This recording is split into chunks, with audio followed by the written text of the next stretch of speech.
Harus ngomong begini ya, kemarin saya tanda tangan surat sebagai penasihat hukum, kuasa hukum dari RRT, Roy, Rismond, dan Tifa. Jadi saya tidak bicara hanya sebagai pakar hukum tata negara, tapi juga sebagai kuasa hukum atau penasihat hukum mereka. Jadi itu penting ya, biar kemudian tidak ada dusta di antara kita. Saya bicara dalam dua layer itu ya, sebagai orang hukum tata negara dan sebagai kuasa hukum atau penasihat hukum. Jadi gini, kalau kita mengaitkan antara Demokrat dan kasus ijazah palsu, ya. Pertama saya tidak ada urusan dengan Demokratnya, ya kan? It is not my party. Tetapi coba kita berpikir secara jernih, ya. Siapa duluan yang meraise isu ijazah palsu ini? Jadi yang pertama kali meraise itu kan namanya Bambang Tri Mulyono, dan dia membuat buku Jokowi Undercover, laki-laki yang tidak punya ijazah. Dan itu 2016-2017, kemudian itu membesar ketika TPUA, Tim Pembela Ulama dan Aktivis yang dipimpin Egy Sujana itu melakukan gugatan atau permohonan sesungguhnya gugatan perbuatan melawan hukum ke pengadilan negeri, oke? Nggak ada kan unsur Demokratnya. Lalu kemudian Bambang Trinya kemudian ditersangkakan, kemudian divonis bersalah bersama Gus Nur, nggak ada Demokratnya. Nah, kapan kehadiran Roy Suryo itu sama saja seperti kehadiran Dr. Tifa, kehadiran Rismond yang mereka sama-sama nggak kenal sebelumnya. Jadi pertama kali Rismond bertemu dengan Dr. Tifa itu, Roy Suryo itu di Jogja, waktu mereka geruduk UGM. Jadi menurut saya kalau kita bicara teori tentang histori ya, tentang sejarah tidak dimulai dari persaingan partai politik soal ijazah. Tapi dimulai oleh seorang jurnalis yang bernama Bambang Tri dan dimulai oleh aktivis yang bernama Egy Sujana dan teman-teman. Koordinasinya gimana nih dengan Pak Jokowi untuk menghadapi gelar perkara khusus ini? Apa saja yang disiapkan? Ya, sejauh ini kami selalu mengupdate proses perkara termasuk terkait dengan rencana gelar perkara ini kalau memang ada, tapi buat kami tidak perlu ada persiapan khusus karena lebih kepada mendengar keluhan daripada terlapor dan ya penyidik memang harus menjalankan seluruh hak ya, tidak hanya hak korban, hak tersangka itu dijamin oleh undang-undang. Jadi buat kami sih tidak masalah terjadi misalnya komplain. Cuma hanya diingatkan aja tidak boleh masuk ke substansi karena undang-undang menyatakan seperti itu ya. Dan memang ini undang-undang kalau hukum acara itu tidak boleh ditafsirkan. Kalau hukum material itu boleh. Kan sejak zaman jadi kembali lagi inovasi biar saja di sidang. Bahkan kalau di sidang terbuka, semua masyarakat bisa menyaksikan, wartawan bisa menyaksikan. Lebih fair. Kalau digelar masih ruang tertutup. Indonesia kan negara sudah merdeka lama dari Belanda, Pak. Udah undang-undang. Ini negara hukum, Bang.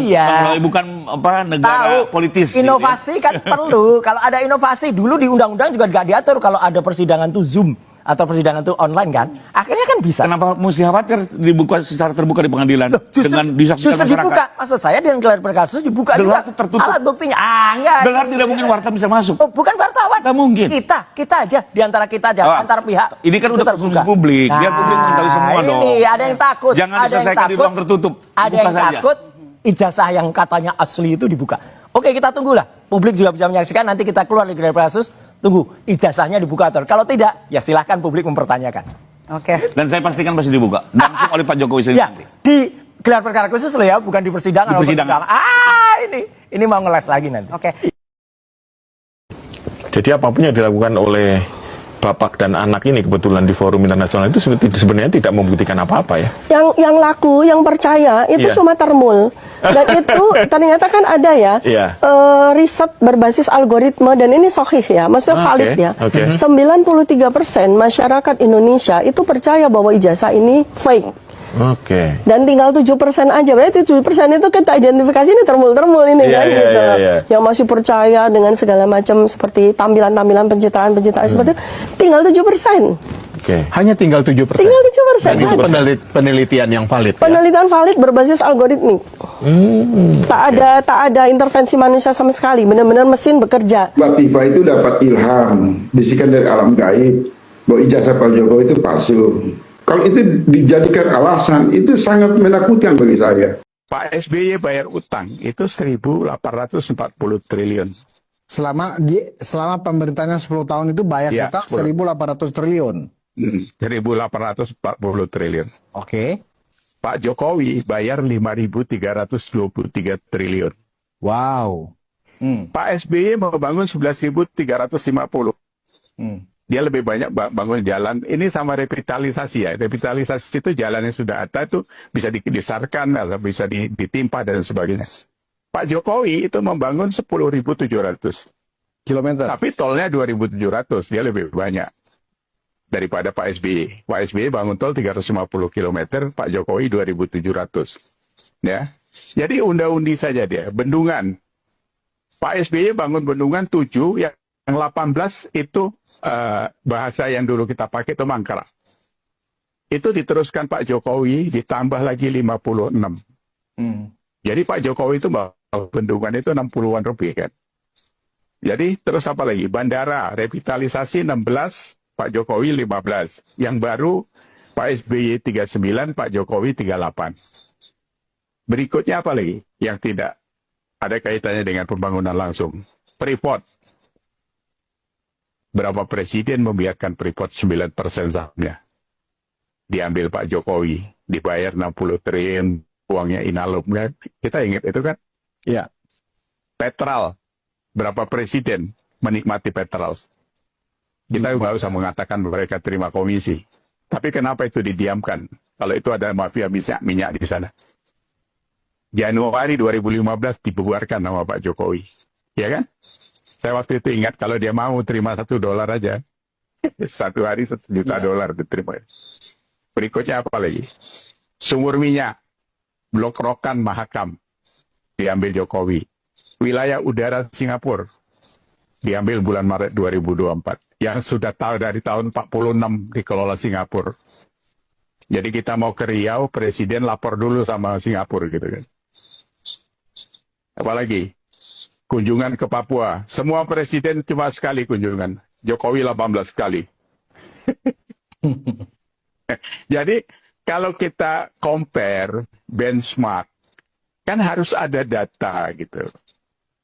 Jadi kalau tidak ya kita ribut yang seperti sekarang ini, Mas Budius. Kesimpulan Pak Iyas dari indikator makro antara 10 tahun SBY dengan 10 tahun Pak Jokowi tadi ditambah dengan misalnya infrastruktur dan kemudian ada juga penekanan kepada perhatian yang sangat khusus kepada Papua ya. Itu apa yang Pak Iyas simpulkan dari angka-angka yang memang sudah muncul ini? Gini, Mas Budius, kita ini kan punya Pancasila. Ketuhanan yang Maha Esa, bebas beragama, berantakan. Kan gitu kan. Kita harus jujur loh. Minoritas itu nggak punya ruang gitu kan. Selalu diganggu. Ini soal ponpes sebentar aja udah ribut gitu kan. Iya. Terus apa lagi? Yang lain-lain sampai keadilan sosial, pemerataan dan sebagainya itu kan tidak terjadi. Itu saya lihat cuma ada di Jokowi waktu itu. Ngapain dia sampai ke Papua 18 kali? Membangun Trans Papua 3.600 kilometer. Ya kan? Memotong subsidi BBM kita supaya bisa mensubsidi Papua.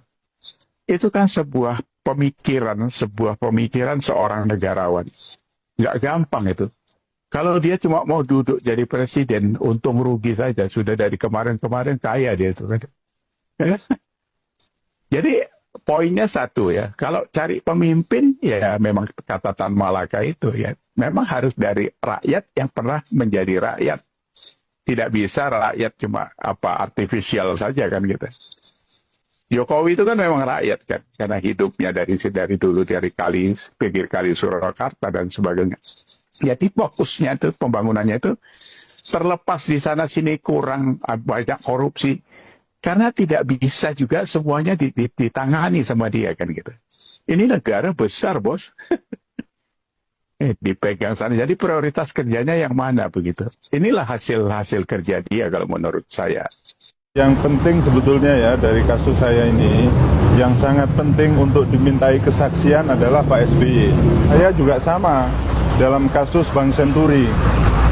Dalam kasus Bank Senturi itu menurut informasi yang saya punya, Pak SBY juga tahu. SBY sudah mendesain bersama oknum di KPK bahwa Februari harus sudah selesai ini. AU harus sudah selesai, pengambil alihan sudah bisa dilakukan. Beliau meminta kepada KPK untuk segera mengambil kesimpulan yang konklusif. Kalau salah ya salah, kalau tidak salah saya ingin tahu kenapa tidak salah. Kira-kira begitulah. Langkah yang dilakukan oleh Pak SBY dengan menghancurkan Anas dan menghancurkan Partai Demokrat pada waktu itu, tampaknya SBY sudah nggak tahan untuk menggunakan nabok nyilih tangan lewat tangan orang lain lagi. Wah, ini kayaknya pakai menteri ini gagal, pakai FKPD gagal, pakai ini gagal, semua cara gagal. Itu sudah terbaca sebenarnya bagaimana skenario untuk menyingkirkan Anas dari Ketua Umum Partai Demokrat. Nah, di sanalah pertama kali SBY mengeluarkan pidato yang menyatakan yang bermasalah secara hukum keluar dari Partai Demokrat. Kejujuran oleh orang tua saya. Untuk itulah maka saya mohon kepada Bapak Susilo Bambang Yudhoyono jujur. Beliau tahu perkara saya ini. Kan bahwa Pak SBY pada saat itu tidak sanggup dan tidak mau untuk disaingi oleh siapapun. Nah, ketakutan SBY ini terjawab sekarang ketika di dalam Partai Demokrat sekarang itu terjadi krisis kepemimpinan. Pak SBY nggak mau karena kan harus menjaga citra nih. Tapi diutuslah para menteri bergiliran menekan Mas Anas untuk mundur. Bisa menyebut nama barangkali siapa saja? Saya kira di media udah ada juga. Hampir semua menteri lah yang dianggap mampu untuk mempengaruhi Mas Anas.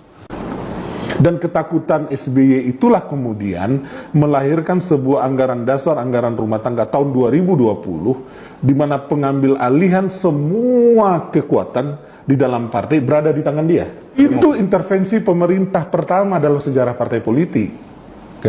Di mana SBY sebagai presiden dan sebagai ketua Dewan Pembina Partai juga melibatkan menteri yang hadir di situ.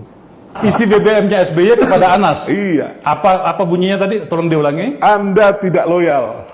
Saya sangka Anda loyal kepada saya. Kira-kira gitulah. SBY menguasai partai lalu diwariskan ke anaknya yang namanya AHY. Bukan diwariskan ke generasi-generasi muda yang ada di dalam Partai Demokrat. Jadi kalau kita bicara intervensi pemerintah dalam partai politik, terjadinya di era SBY. Bukan sekarang. Makanya saya terkaget-kaget luar biasa ketika Pak SBY bicara dengan sangat terhibah begitu ya. Kalau kita lihat videonya, menuduh pemerintah Jokowi terlibat kudeta Partai Demokrat. Tidak sama sekali, karena saya ada di dalam. Ini membuktikan bahwa sang Demokrat itu sudah berakhir. Tidak ada lagi yang namanya sang Demokrat.